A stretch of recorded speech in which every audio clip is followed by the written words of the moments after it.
Hello, welcome to another episode of Before Coffee. It is Themeless Thursday where we cover whatever we've seen scroll on our news pages here, and that's what you're going to get, anything we find interesting. So let's go ahead and get into our headlines. Today on Before Coffee, EU adopts new law banning greenwashing and misleading product information. Sam Altman says AI needs to go nuclear, and actor Ed O'Neill says, hey, thank you, Youngstown State, but no thanks. Here's your honorary degree. Brussels will have to act if Polish standoff breaches EU law, says Vera Jourova. And the Republicans' solution to the Trump problem? He needs to die. Dua Lipa on pop stars taking a stand and calling for a Gaza ceasefire. This story, those stories and more, which is National Thesaurus Day, January 18th, 2024 on Before Coffee.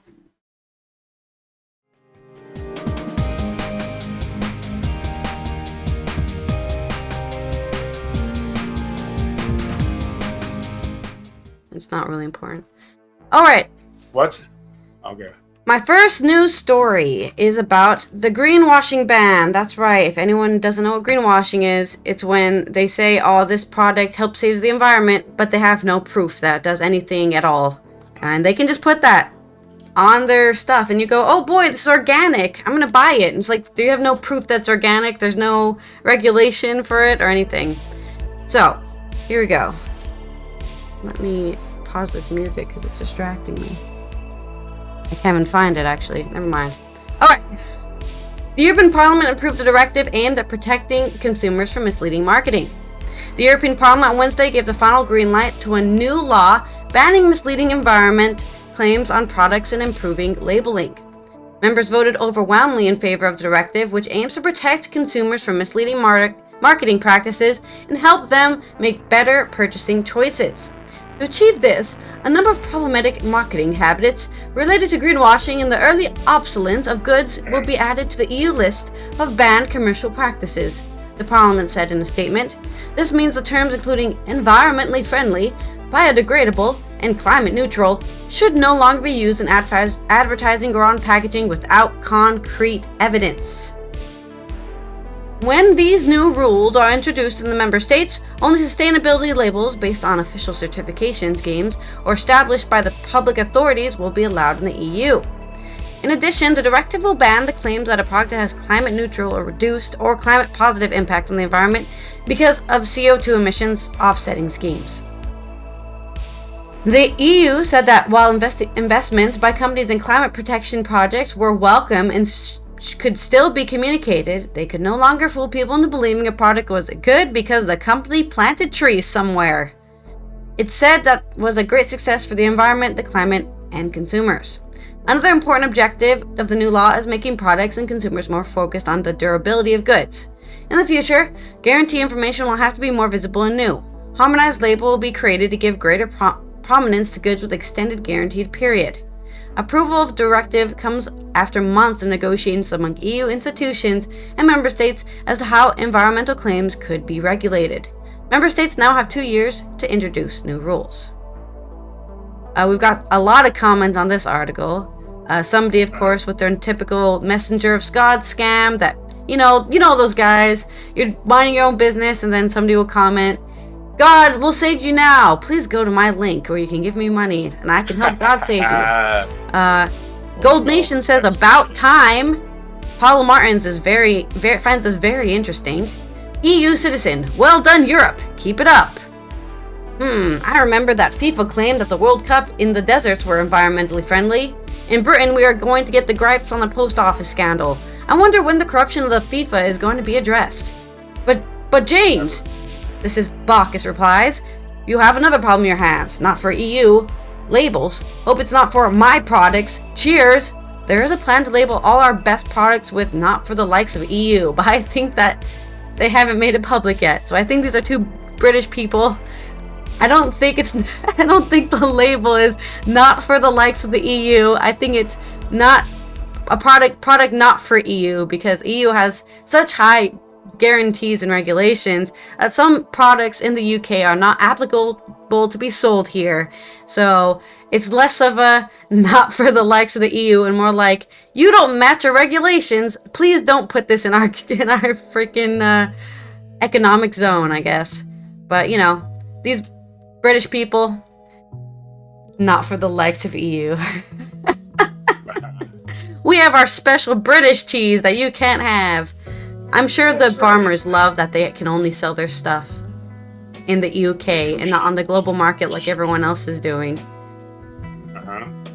Are you ready for your next story? Yes. Okay. You go then. Okay, we'll get back to this one because the story I clicked on was fraught with errors. Like, I started reading it, it was like, did AI write this story? Because the words don't fit. So I may not be going to that story in particular because the link is a TV station. Whoever put it online didn't add it very well. So we're going to do a Gizmodo story about Sam Altman. Sam Altman. This is from a writer named, let's see, he has a name, Lucas Ropek from Gizmodo. Sam Altman, the Jimmy Neutron-looking mega millionaire who runs OpenAI. Wait a minute, mega millionaire? Mega millionaire. It says mega. Mega means million, and you cannot be a millionaire. It would make you a trillionaire, and that's not a thing yet. Although I'm sure people are close to being a trillionaire. This guy is not a trillionaire. Anyway, bad use of English language in the first sentence is not encouraging. Sam Altman, the Jimmy Neutron-looking billionaire, basically, who runs OpenAI, had lots to say this year's World Economic Forum in Davos, Switzerland. During an interview, Altman implied that his industry should lean into nuclear power to keep up with its growing energy footprint. That's not exactly a surprising turn of events, but it does underline a growing refrain for Silicon Valley. AI is simply going to need more power if it's going to take over the world. And again, why do we need it to take over the world? I have no idea.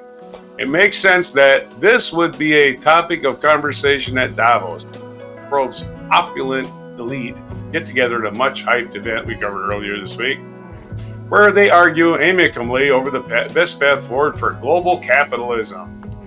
The event is designed to give participants, which are mainly billionaires, business leaders, and lobbyists, the ability to game out specific initiatives for how to make money more efficiently. It only makes sense that the sustainability of the AI industry, which has spawned ungodly amounts of financial investment over the past year, would be central focus of this year's conference. Altman had plenty to say about the future of his industry, notably claiming that AI needs some sort of axis-shifting Copernican breakthrough when it comes to energy innovation. There's no way to get there without a breakthrough, Altman said during an interview, as reported by Reuters Tuesday, that motivates us to go invest more in fusion. It's no secret that the AI industry requires a breathtaking amount of power. Indeed, the ecological impacts of this business are enough to make most seriously minded environmentalists run screaming into the hills. In recent months, tech companies have been casting about for alternative power sources that will more environmentally friendly and, more importantly, will provide ever-growing amounts of energy to satisfy the daddy-sucking ways of AI. Altman himself has thrown hundreds of millions of dollars at energy fusion projects, including Alien Energy, a fusion startup that is now owned by OpenAI's special business partner, Microsoft. There are a lot of experts who contend that nuclear power, if handled correctly, could be a good thing for America. That said, whether the best use of that nuclear power would be creating faster chatbots and content generators is an entirely different question. Here are some of the other things we learned from Altman at Davos. In short, according to Sam, everything is fine. AI is great, and everybody should just relax and learn to love the automation revolution.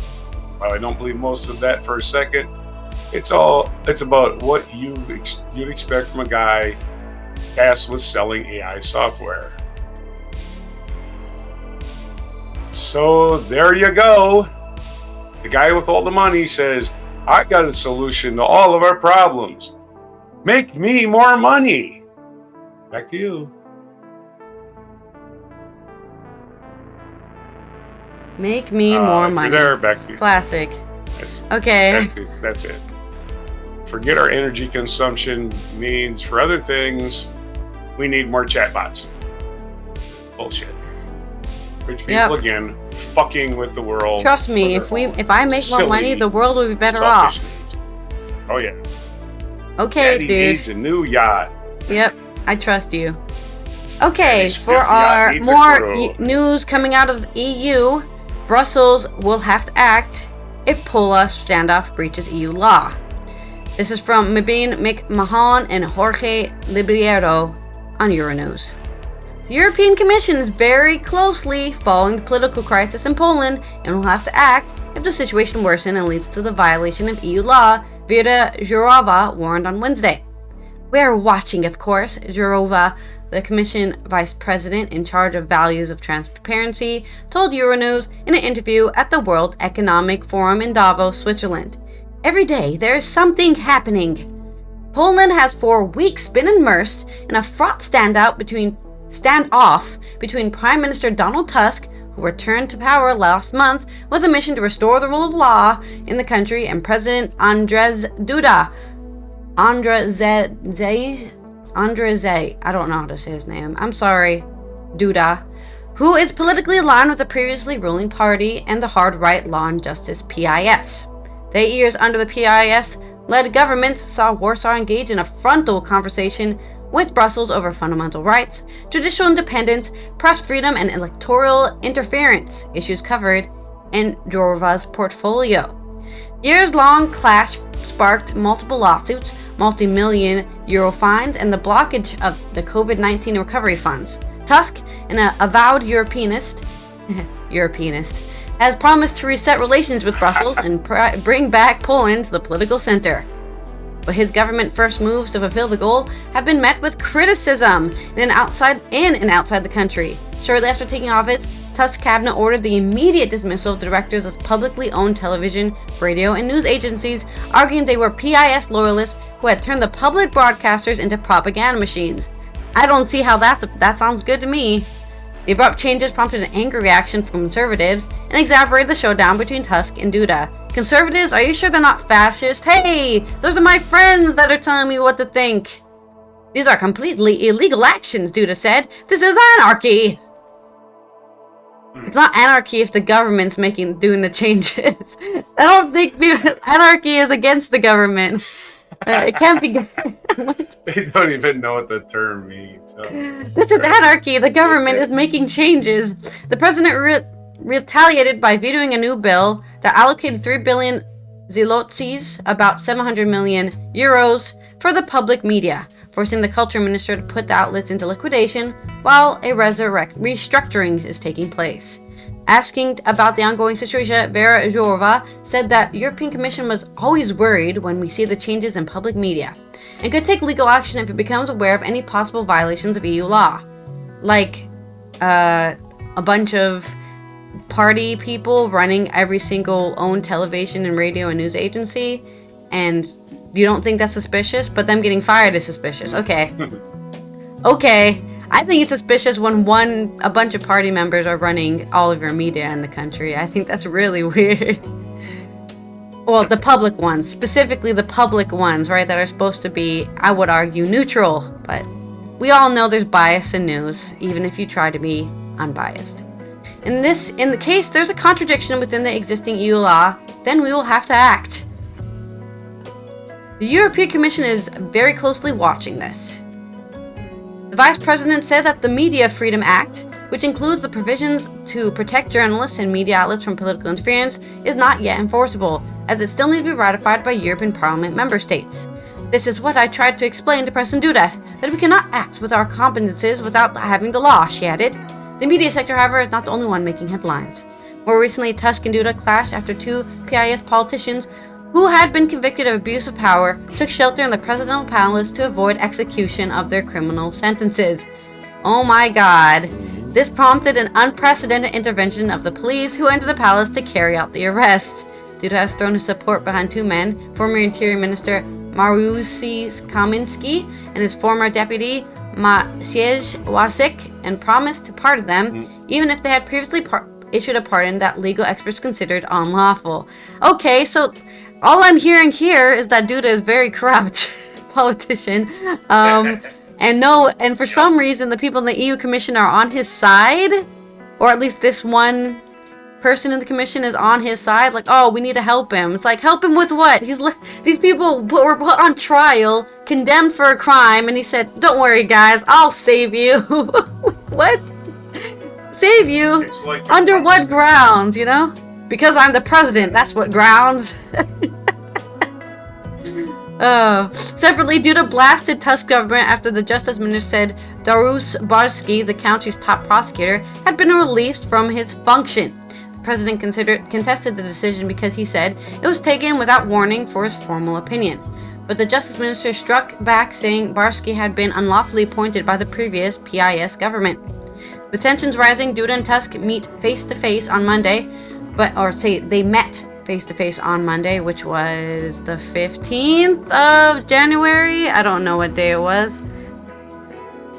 Yes, it was the 15th of January. They met to signal, and neither signaled a clear intention to reverse course. Duda said he asked Tusk to please stop trying to violate the law, while the Prime Minister said his executive would continue with its mission to restore legal order whether someone likes it or not.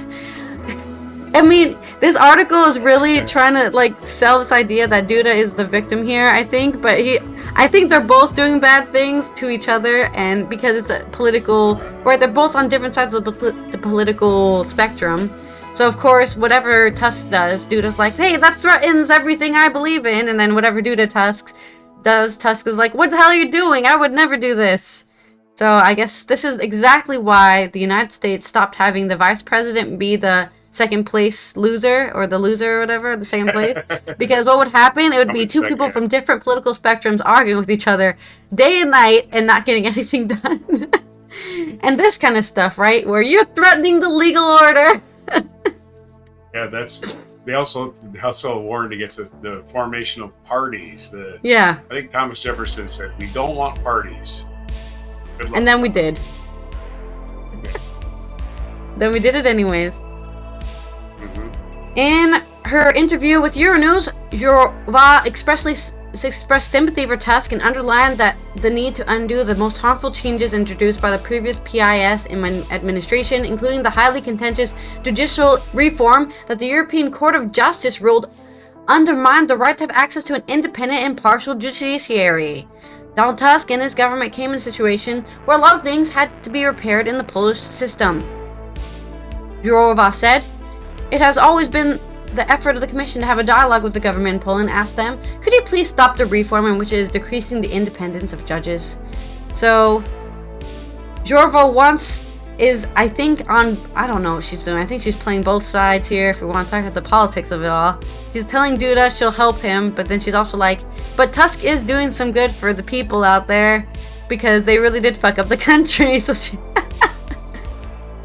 that's paraphrased. I don't think she used those exact words, but the comments on this article are, Duda has nothing to lose, but the cash he probably has already salted away, that's in parentheses, as he cannot run again. Consequently, he will be back in PIS to hilt as he owes so much to them. It would seem that Tusk will have to struggle hard until Duda's term of office ends. How the EU can influence this is anybody's guess. And then EU citizen says, I believe in Tusk and the Polish people to restore the country's justice.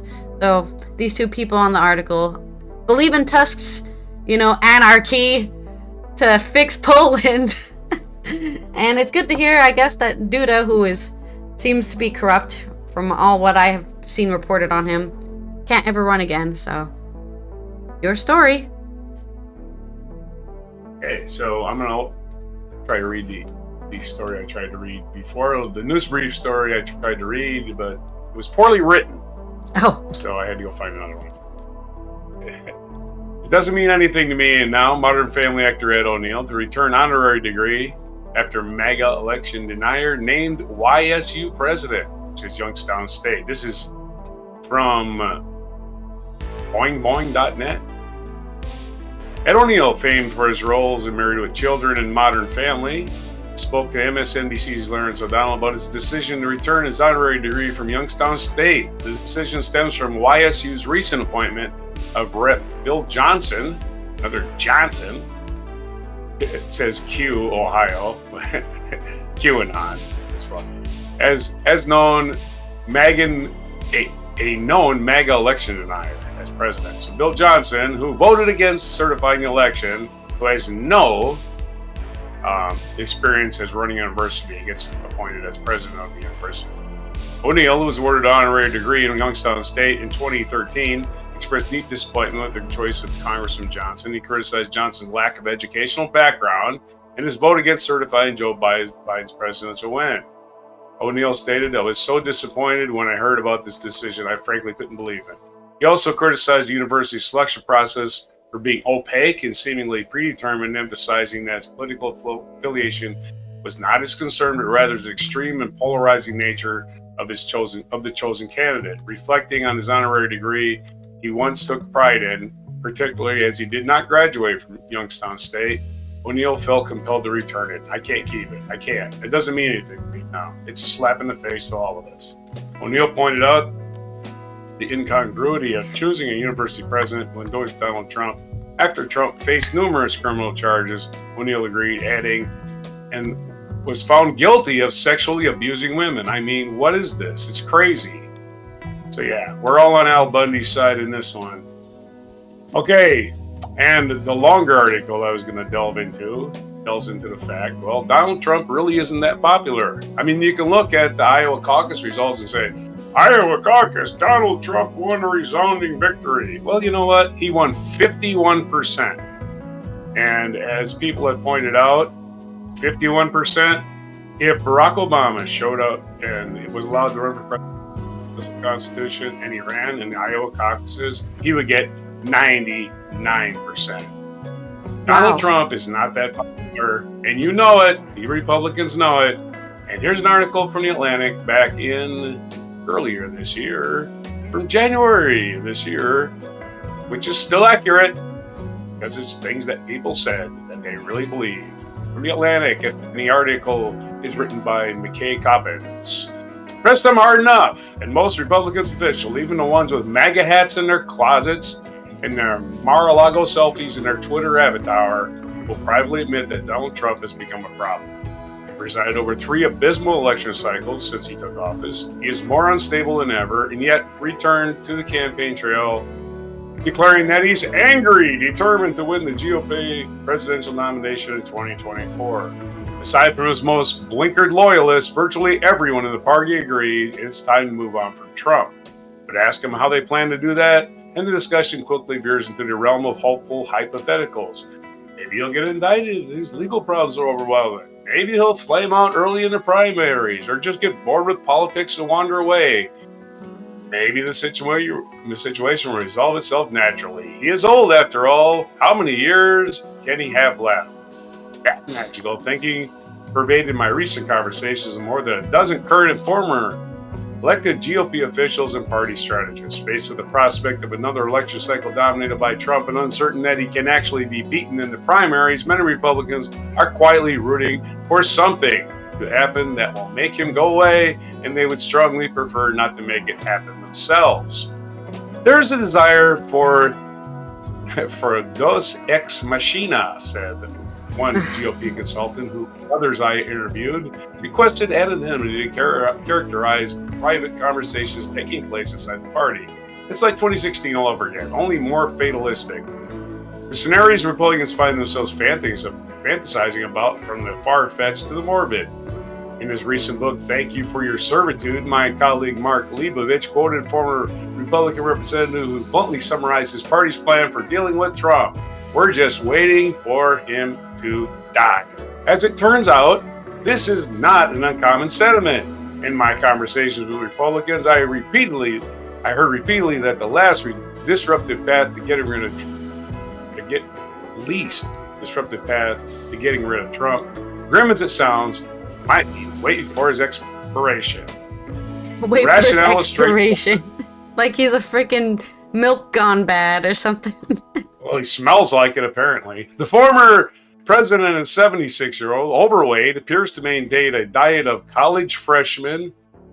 He doesn't actually eat college freshmen. A diet of a college freshman, as if he was a college freshman. That was poorly chosen words. Refers to maintaining a diet of a college freshman and believes, contrary to all known science, that exercise is bad for you. Why risk alienating a supporter when nature will take its course sooner or later? Peter Maher, a former Republican representative, left office this month, termed this strategy actuarial arbitrage. Actuarial arbitrage. Okay, way to go. Dazzle us with words. You have lots of folks who are just wishing for Trump's mortal demise, Meyer told me. I want to be clear. Make them sound like an evil villain in like a fantasy novel. Actuarial arbitrage is it's even worse. I don't even know what the fuck those words mean. I want to be clear. I am not in the camp, but I have heard from a lot of people who go on stage and put on a red hat and then give a call the next day and say, I can't wait until this guy dies. And it's like, good Lord. Trump's mother died at 88 and his father at 93. So this strategy is exactly foolproof. I don't know. Maybe a dye will give him cancer, that orange stuff he puts on. Maybe that's what they're hoping for. Some Republicans are clinging to the hope that Trump finally might be undone by his legal troubles. He is currently the subject of multiple criminal investigations, and the detractors dream of an indictment that would derail his campaign. But most of the people I talked with seem resigned to the likelihood that an indictment would only boost him with the party's base, because we think our voters are morons. They want their candidate to die, and they think their voters are morons. Wow, what a party. Michael Cohen, who served for years as Trump's personal attorney and now hosts podcasts atoning for that sin titled Mea Culpa, grudgingly told me that his former boss would easily weaponize any criminal charges brought against him. The deep state Democrats are at it again. The campaign emails write themselves. Donald will use any indictment to continue his fundraising grift. Of course, this is from January, before he was indicted 91 times. Others imagine a coordinated donor revolt that sidelines Trump's for good. A GOP consultant told me about the private dinner in New York City that he attended in the fall of 21 when he saw a Republican billionaire give an impassioned speech about the need to keep Trump from returning to the Oval Office. The man said he would devote large sums of money to defeating the former president and urged his peers to join the cause. The others in the room, including several prominent donors and a handful of Republican senators, reacted enthusiastically that night. But when this consultant saw some of the same people a year later, their commitment had waned. The indignant donors, he said, had retreated to their cautious wait-and-see stance. Well, maybe he's not a bad dictator. This plague of self-deception among party elites contains obvious echoes of Trump's early rise to power. In the run-up to the 2016 Republican presidential primaries, a fractured field of feckless candidates spent time and money attacking one another, which again they're doing again this year. It is widely believed within a political class that such a ridiculous figure could simply never win a major party nomination, much less the presidency. But of course, by the time Trump's many doubters realized they were wrong, it was too late. Terry Sullivan, who ran Marco Rubio's 2016 presidential campaign, told me that Trump's rivals failed to beat him that year in large part because they were always convinced that his self-inflicted demise was imminent. You want these guys running the government? This is how they think. It's magical thinking, right? Yeah. Well, the guy whose parents lived to 93 and 88 can't possibly live to those ages. Want to bet? There's an old quote that has been attributed to Lee Atwater. When your enemy is in the process of drowning, throw him a brick. Stolman told me. Of course, Lee Atwater famously was a scumbag. None of the Donald Trump's opponents ever have the balls to throw him this damn brick. They just hope someone else will. Hope isn't a winning strategy. For conservatives who want to prevent a similar fiasco in 2024, the emerging field of GOP presidential prospects, well, there is no emerging field. There's Nikki Haley and Ron DeSantis. And basically, Nikki Haley's the only hope of anybody beating Trump in New Hampshire, because Ron DeSantis is running a distant third. All right, for our next news story, we are going to cover our culture segment. That's right, it's Dua Lipa, and she's gonna tell us why pop stars aren't taking a stand for Gaza, mostly because they like money, I expect. This is from David Morquand on Your News Culture. I think it's a thing of what people want from their pop stars. They don't want you to be political, says Dua Lipa in a new interview. Dua Lipa has called for a ceasefire in Gaza and urged for world leaders to take a stand in a new interview. The British Albanian singer, whose second album, Future Nostalgia, made our list of the 30 best European albums of the 21st century, Euronews' list, is on the cover of the February issue of the Rolling Stone. She spoke to the publication about her eagerly anticipated new album and opened up about her stand over the Israel-Hamas war, calling for a humanitarian ceasefire. My existence is kind of political. The fact that I lived in London because my parents left from a war, she said the singer, who was born Albanian parents in London. I feel for people who have to leave their home. From my experience of being in Kosovo and understanding what war does, no one really wants to leave their home. They do it for protection, to save their family, and to look after people around them. That kind of thing for a better life. So I feel close to it. My feelings on displaced people are very real and raw, and it's a difficult subject to speak about because it's so divisive, she added. I feel so bad for every Israeli life lost and what happened on October 7th, she said, of the Hamas terrorist attacks. At the moment, what we have to look at is how many lives have been lost in Gaza, and the innocent civilians, and the lives that are just being lost. There are just not enough world leaders that are taking a stand and speaking up about the humanitarian crisis that's happening.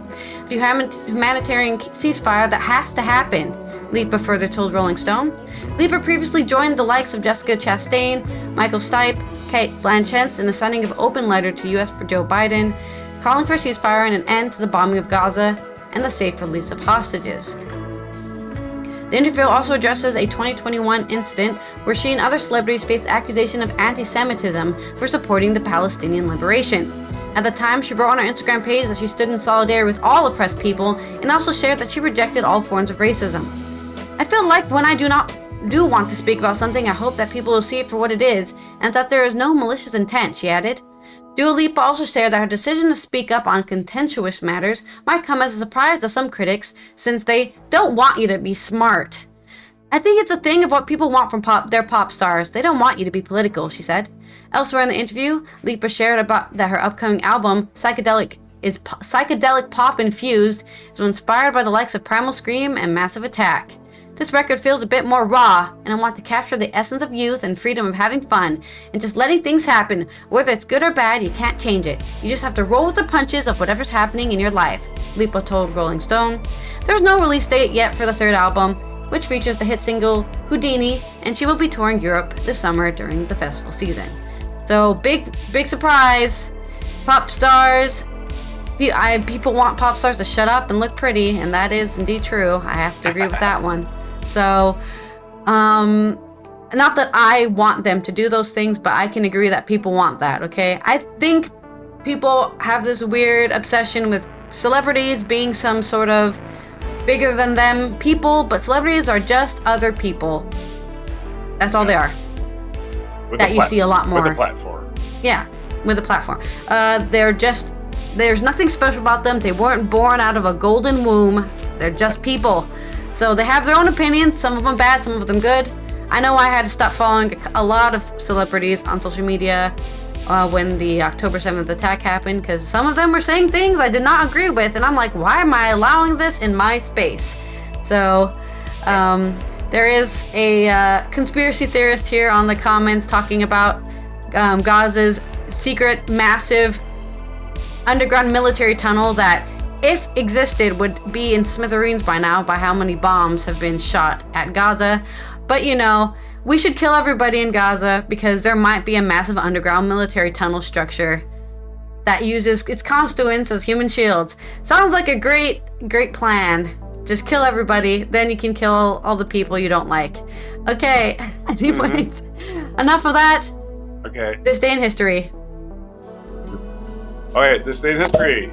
English physician and 1779 on January 18th. English physician, philologist, and thesaurus compiler Peter Mark Roget was born in London.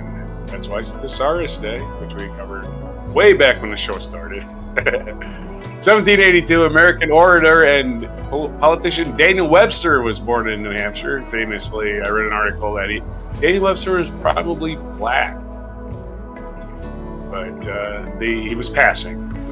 Back in those days, if you're good at your job, you could pass.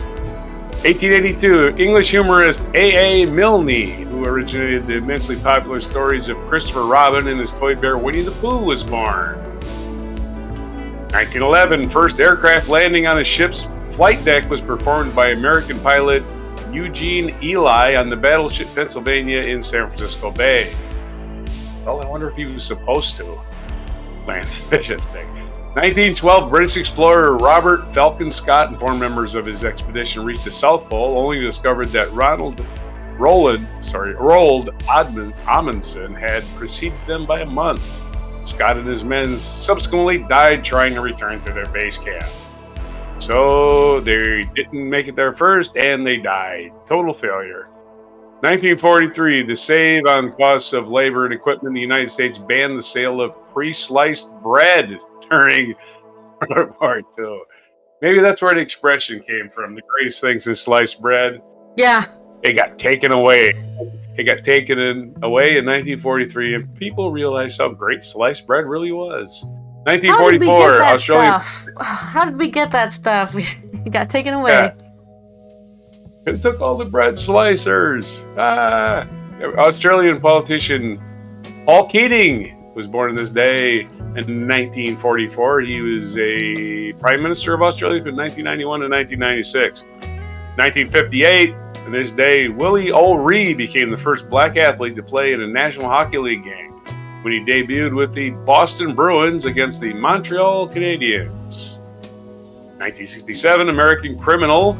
Here we are commemorating criminals. Love it. Fuck 'em. American criminal Albert DeSalvo, the self-confessed serial killer known as the Boston Strangler, was convicted of sexual assault and various other crimes and sentenced to life. Although believed to have killed at least 11 women, he was never tried for murder due to the lack of evidence. 1983, the International Olympic Committee eventually reinstated the gold medals of American athlete Jim Thorpe, who had won the decathlon and the pentathlon in the 1912 Olympics in Stockholm, was later deprived of his medals over allegations that he was not an amateur athlete. That's so funny in light of what athletes do nowadays. Yeah, Jim Thorpe has to be pure. Give me a break. 1986, Martin Luther King Jr. was first celebrated as a national. His birthday day was first celebrated as a national holiday. 2002, the Civil War in Sierra Leone was officially declared over. More than 50,000 people were estimated to have died in fighting, and some 2 million were displaced. Yeah, wars are great, aren't they? 2011, American diplomat and administrator R. Sergeant Shriver, who served as the first director of U.S. Peace Corps, died at the age of 95. Of course, he was famously married to Eunice Kennedy, JFK's sister. And JFK appointed him to the Peace Corps. JFK invented the Peace Corps also. Featured event, 1871 on this day, German Empire established. Germany was not always an empire or a country. It was a bunch of loosely confederated kingdoms. But in 1871, the German Empire, forged as a result of diplomacy rather than an outpouring of popular nationalist feeling, was founded this day in 1871 in the aftermath of 3 successful wars with the North German state of Prussia. So it became a nation with basically for pragmatic reasons, and let's say a couple generations later, they're all like, hi-yo, hi-yo, hi-yo. Well, the other problem, of course, is the reason that Germany invaded Poland is because northern Germany was part of Prussia. So Northern Germans were like, hey, Poland, you're supposed to be with us. Yeah. Remember Prussia? And they're like, no. Our big friggin' country ain't big. Yeah. Our big friggin' country ain't big enough yet. We need more. Northern Germany be like, Everybody. We already have Southern Germany. Let's get Poland and Austria too. Yeah, and let's make Russia Germany East, which it was. East Germany for a while was Russia. Okay, so feature biography today. Cary Grant was born on this day, January 18th. Cary Grant, famous British-born American actor, born in Bristol, England, 1904, died November 29th, 1986, in Davenport, Iowa. Wow. What a strange place for Cary Grant to be. I think he was just visiting. I think he was on travel. He died there. I don't think he lived in Davenport, Iowa. It's like, I think I'll retire to the Davenport, Iowa. I've always liked my furniture. My coach is called the Davenport. So, their birthdays today. There. Danny Kaye. I'm sorry? I'm going to look up why he was there. I'm going up. Yeah, I think he died while he was traveling. I think he might have been in a play or something. 1913, Danny Kaye was born on this day. American actor, comedian. 1952, Veerappan, Indian criminal. Who cares? He's a criminal. 1955, Kevin Costner was born. American director and actor. And Mark Rylance, British actor and director, was also born. And what day is it? It's National Winnie Pooh Day. As we noted earlier, the creator of Winnie the Pooh was born on this day. And has been entered into public domain, by the way. What's that? Winnie the Pooh is in public domain, by the way. Oh, really? Yeah. Oh, bother.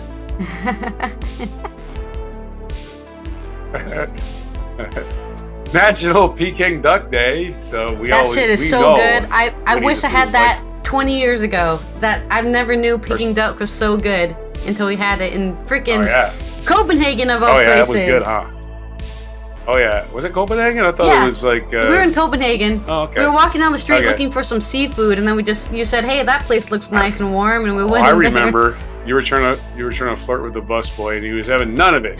I wasn't flirting with him. I was just being nice, and he was like, "The fuck? I just work here." This is me joking. It's a joke. Don't get defensive. National Winnie the Pooh Day. Of course, Winnie the Pooh is named after Winston Churchill. It's National Thesaurus Day, as we noted. Rogue was born. And, of course, National Thesaurus Day is a wonderful, fantastic, stupendous, outstanding day.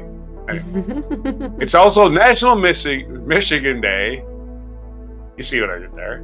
Get to know your customers day, third Thursday of each quarter. So you have customers, get to know them, shake their hands. Later today, I'm going to buy some coffee, and by golly, somebody better be nice. Comment down below if you want to get us to get to know you. Yeah. Yes. We want to know you. What are your likes? What are your dislikes? What do you like about our show? What can we change? What can we refuse to change no matter how much you insist that we do change? That's it for today. The news, January 18th, 2024 on Before Coffee. All right. This has been Allison here from the Netherlands. I guess I'll be going to, what am I? Reading a thesaurus, I guess. You're going to have yourself some Peking duck. Oh, I wish. I would kill for that right now. Similar to the Republicans that we talked about earlier today. Face stuck in a jar of honey. Anyways. Face stuck in a jar of honey, like when you... This has been Allison. I will see you tomorrow for the Friday news dump, the end of our week, and hopefully less technical difficulties. And here is your mic drop moment. Howdy, folks. Mangy Fedlocks here. If Nikki Haley beats Trump as the GOP's top pick, I know that Trump will be upset. I know he'll just be sick. But I'd feel so much safer and my heart would feel much warmer if Trump gets a small plot of land and he becomes a farmer. I just can't wait till Donald buys the farm. Some soil 6 feet deep would really help increase his charm. Laid back, relaxing, talking to the worms. Negotiating deals on Satan's terms. I just can't wait till Donald buys the farm. A well-sealed box would minimize his harm. While I know it's long been said that irony is dead, I just can't wait till Donald ups and kicks that bucket hard. I just can't wait till Donald buys the farm. How's that for arousing? Thanks for listening.